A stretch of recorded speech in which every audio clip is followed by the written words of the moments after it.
जय हिंद दोस्तों, जय हिंद बच्चों।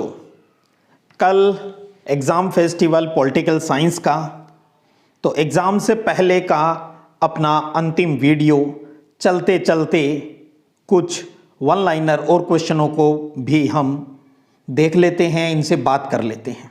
चलिएगा स्टार्ट करते हैं। पहला प्रश्न आपके सामने है।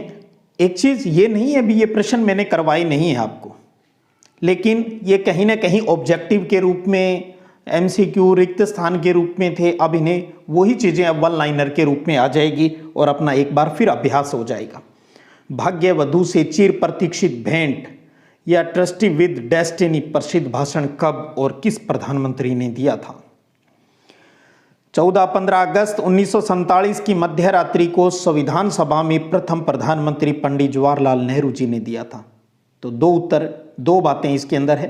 14-15 अगस्त मध्य रात्रि को जवाहरलाल नेहरू ने प्रथम प्रधानमंत्री थे, और कहाँ पर दिया वो चीज़ भी है, संविधान सभा में दिया।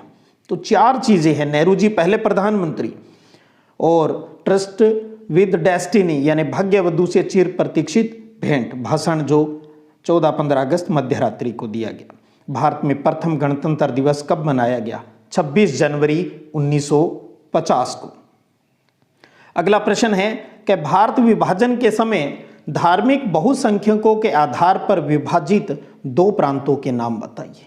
धर्म के आधार पर विभाजित हुए वो दो, एक तो पंजाब और दूसरा बंगाल। अगला प्रश्न, ऐसी दो देसी रियासतों के नाम बताइए जिन्होंने आज़ादी के बाद भारत के साथ मिलने का विरोध किया था। दो के नाम बताने हैं। तो एक हैदराबाद, कश्मीर, इन्होंने विरोध किया। इंस्ट्रूमेंट ऑफ एक्सेशन क्या है?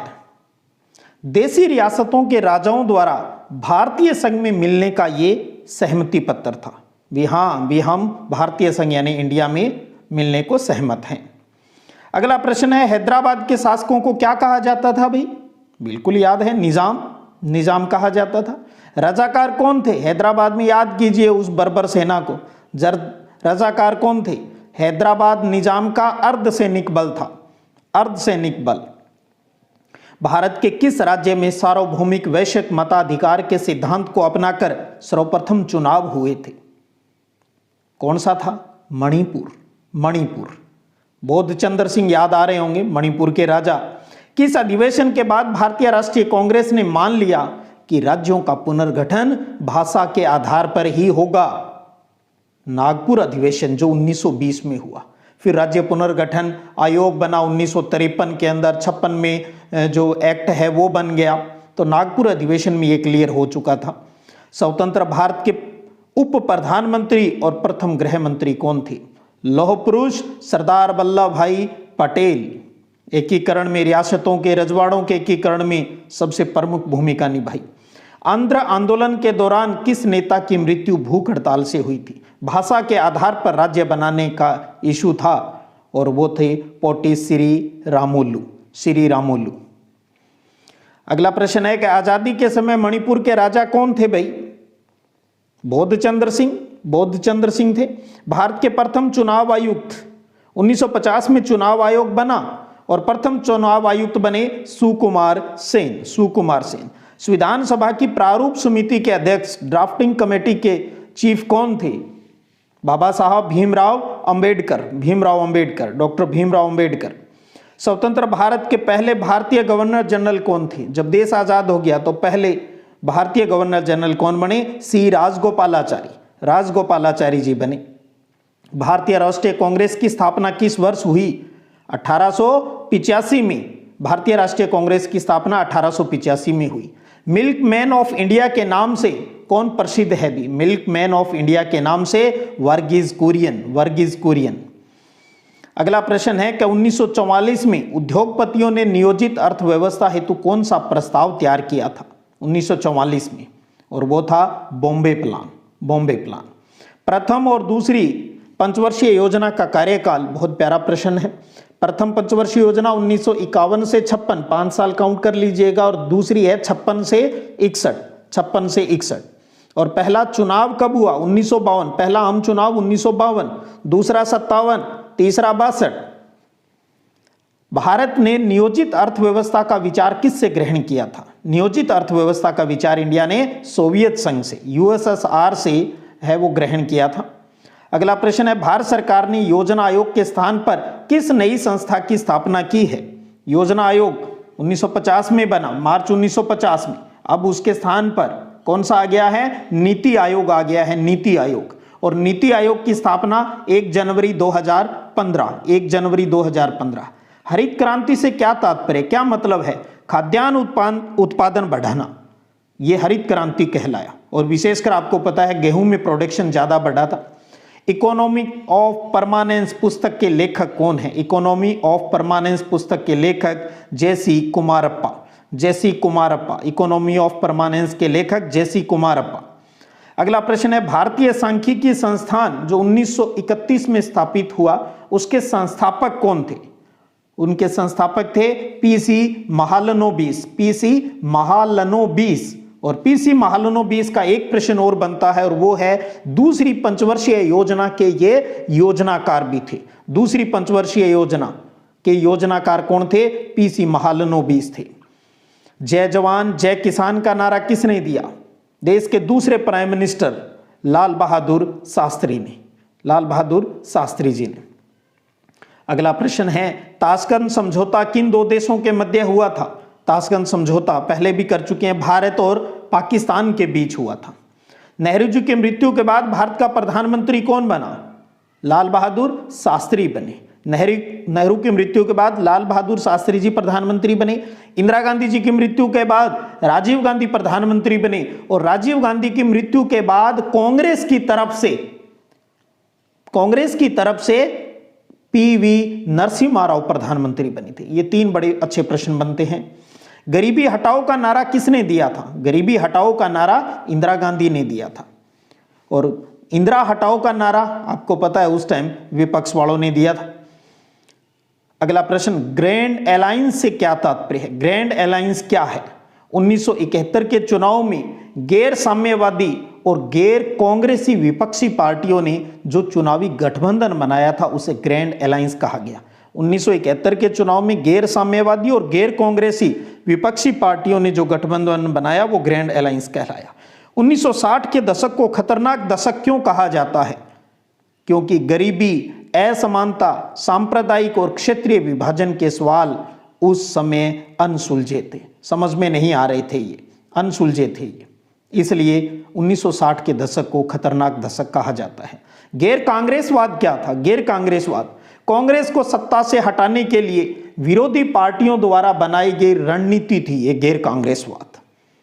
और समाजवादी नेता राम मनोहर लोहिया ने इस रणनीति को गैर कांग्रेसवाद का नाम दिया था। तो गैर कांग्रेसवाद शब्द किसने दिया? राम मनोहर लोहिया ने दिया। कांग्रेस को सत्ता से हटाने के लिए विरोधी पार्टियों द्वारा बनाई गई ये स्ट्रेटजी थी गैर कांग्रेसवाद। उत्तराखंड में पेड़ों की कटाई रोकने के लिए चलाए गए प्रसिद्ध आंदोलन का नाम बताइए। तो उत्तराखंड में पेड़ों की कटाई के लिए चलाया गया आंदोलन था चिपको आंदोलन। पेड़ों को कटने से बचाने के लिए उन्हें बाहों में भर लिया था। पर्यावरण संरक्षण से संबंधित किन्हीं दो आंदोलनों के नाम बताइए। तो चिपको आंदोलन, नर्मदा बचाओ आंदोलन, दोनों ही पर्यावरण संरक्षण से संबंधित आंदोलन है। योजना आयोग के सदस्य के रूप में आप, यानी आपकी बात हो रही है, भारत की प्रथम पंचवर्षीय योजना में किस क्षेत्र पर बल देते? अगर आपको योजना आयोग का मेंबर बना दिया जाता और 1951 से 56 की जो पहली पंचवर्षीय योजना थी तो उसमें आप किसको प्राथमिकता देते? तो इसका उत्तर बहुत प्यारा और बहुत अच्छा प्रश्न है, देश को गरीबी से निकालने पर और सबको रोजगार दिलाने पर। यह आप अपने विवेक से देश को गरीबी से निकालने पर और सबको रोजगार दिलाने पर हम है वो प्रयास है वो करते, क्योंकि उस टाइम देश की परिस्थितियां ऐसी ही थी। योजना आयोग से आप क्या समझते हैं? योजना आयोग से आप क्या समझते हैं?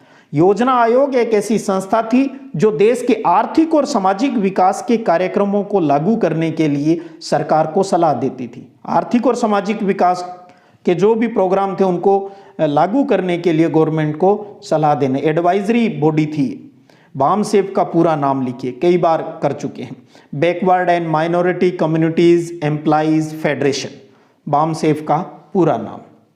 अगर इसको थोड़ा सा अगर आपको लिखने में है तो एक बार आप रफ कॉपी पर इसको लिखने का अभ्यास कर लीजिएगा।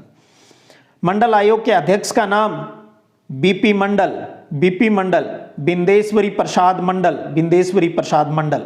राजीव गांधी की मृत्यु के बाद कांग्रेस पार्टी ने किसे प्रधानमंत्री पद के लिए चुना था? कांग्रेस पार्टी की तरफ से वो थे पीवी नरसिम्हा राव, क्योंकि राजीव गांधी की हत्या कर दी गई थी लिट्टे के द्वारा। ग्रामीण महिलाओं ने शराब के खिलाफ कौन सा विरोधी आंदोलन किया था? तो उन्होंने ताड़ी विरोधी आंदोलन, शराब विरोधी आंदोलन है वो चलाया था आंध्र प्रदेश की महिलाओं ने। 2019 का 18वां गुट निरपेक्ष सम्मेलन किस देश में हुआ था? अजरबैजान में हुआ था भी 18वां गुट निरपेक्ष, अजरबैजान में। व्लादिमीर लेनिन किस पार्टी के संस्थापक थे? व्लादिमीर लेनिन हैं वो बोल्शेविक कम्युनिस्ट पार्टी के संस्थापक थे, बोल्शेविक कम्युनिस्ट पार्टी के संस्थापक। शरणार्थी किसे कहते हैं? शरणार्थी किसे कहते हैं? परिभाषा, शरणार्थी उन्हें कहा जाता है जो युद्ध, प्राकृतिक आपदा अथवा राजनीतिक उत्पीड़न के कारण देश छोड़ने पर मजबूर हो जाते हैं, वो शरणार्थी कहलाते हैं। तो ये अपना देश छोड़कर दूसरी जगह जाना वो शरणार्थी है। और एक ही देश के अंदर अपनी जन्मभूमि को छोड़कर किसी दूसरी जगह जाना होता है तो वो आंतरिक रूप से विस्थापित कहलाता है, आंतरिक रूप से विस्थापित। जैसे कश्मीरी पंडितों के लिए आप सुनते हो, आंतरिक रूप से विस्थापित। तो शरणार्थी जो युद्ध, प्राकृतिक आपदा या राजनीतिक उत्पीड़न, भी राजनीतिक रूप से इतना परेशान किया जाता है भी वो देश छोड़ने पर मजबूर हो जाते हैं, वो शरणार्थी।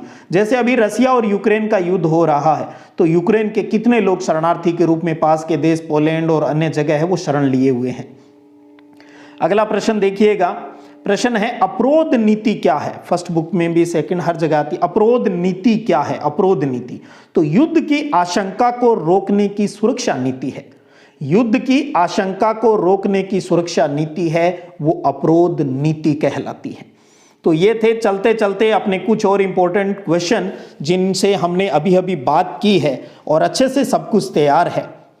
अब आपको कुछ नहीं करना है, आराम से खाना पीना खाकर रेस्ट मारना है, रिलैक्स, माइंड को रिलैक्स, टेंशन मत देना दिमाग को भी सुबह पेपर है, सुबह पेपर नहीं है, पेपर सुबह फेस्टिवल है, फेस्टिवल और फेस्टिवल की सारी तैयारी हो चुकी है। याद कीजिए, जब हम किसी उत्सव की तैयारी करते हैं तो क्या इतना प्रेशर देते हैं क्या भी ये याद आएगा कि नहीं आएगा? नहीं देते ना। तो अगर आप फेस्टिवल ही मानना है और फेस्टिवल ही मानोगे तो इतना प्रेशर नहीं आएगा, क्योंकि हमने याद थोड़ी किए हैं जो भूलने का डर रहे, हमने तो बात की है। और बात वार्ता है वो अपने आप याद आ जाती है। भी कोई दो आदमी बात करके तीसरा पूछे क्या बात हुई थी रे, तो बता देते हैं यार इन मुद्दों के ऊपर बात हुई थी। बस सेम वही कहानी कल फिर दोहराएंगे। विजयी हैं हम।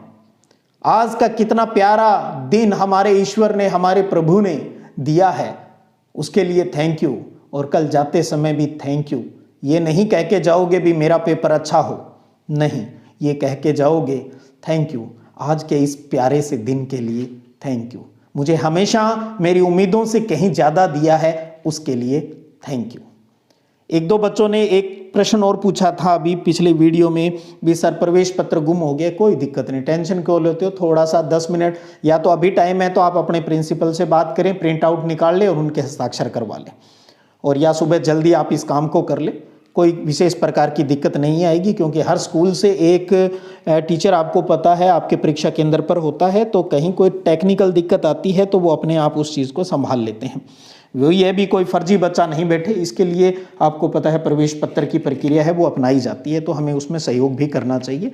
लेकिन किसी प्रकार के भय, टेंशन की आपको लेने की आवश्यकता नहीं। आप इजीली अपने टीचर से बात करें, उनको बता दें। टीचर भी बहुत इस चीज़ को पेन लेंगे और आपके लिए अपने आप ही सब कुछ बहुत जल्दी और आसानी से हो सकता है। थोड़ा सा वो डांटे भी, संभाल नहीं सकता है, कुछ नहीं, कोई बात नहीं। अपने से बड़े हैं, अपने हैं तो कहा जा सकता है। हम किसी गली में जाते हुए किसी अनजान को थोड़ी कुछ कहते हैं, अपने हैं उन्हीं को तो कहते हैं। और सबसे बड़ी बात, हम अपनों से ही तो नाराज होते हैं, परायों से थोड़ी होते हैं। तो ऐसा चलता रहता है, यही जीवन है। जीवन जीने की कला भी हम सीख रहे हैं। कितना अच्छा लगता है।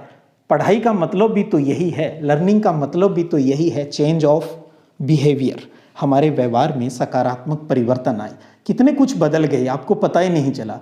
परीक्षा से डरने वाले डर ही खत्म हो गया, क्योंकि हमने परीक्षा को परीक्षा माना ही नहीं, डरा दिया। हमने बेवकूफ़ बना दिया इस परीक्षा को। हमने कहा अरे तू परीक्षा है ही नहीं, तू तो उत्सव है, और उत्सव तो हम राजस्थानी अच्छे से मनाना जानते हैं, बहुत एंजॉय करते हैं। हमारे भारतीय कला और संस्कृति में यही चीज़ तो मायने रखती है। कितना आनंद आ रहा है कल के इस फेस्टिवल का, खूब एंजॉय कीजिएगा और बाद में कमेंट कीजिएगा। मैं वेट करूंगा और स्कूल से आने के बाद थोड़े से समय बाद जितना जल्दी हो सकेगा वीडियो अपलोड है वो करूंगा, आपसे रूबरू होऊंगा, फिर मिलेंगे। और अब जाते जाते चलते चलते यही कहूँगा, मेरे गुरु महाराज के आशीर्वाद, मेरे परम गुरु, मेरे ईश्वर, उन सब का आशीर्वाद हमेशा आपके साथ रहे, हमेशा साथ रहा है और कल भी साथ रहेंगे। वो सब वहीं पर होंगे। आपके इष्ट देव, मेरे प्रिय गुरु सब वहीं होंगे। आप सब बच्चों को हमारी ओर से, मेरे गुरुओं की तरफ से, ईश्वर की तरफ से हार्दिक शुभकामनाएं। विजयी भव, विजयी भव। जय हिंद, जय भारत। जय हिंद, जय भारत।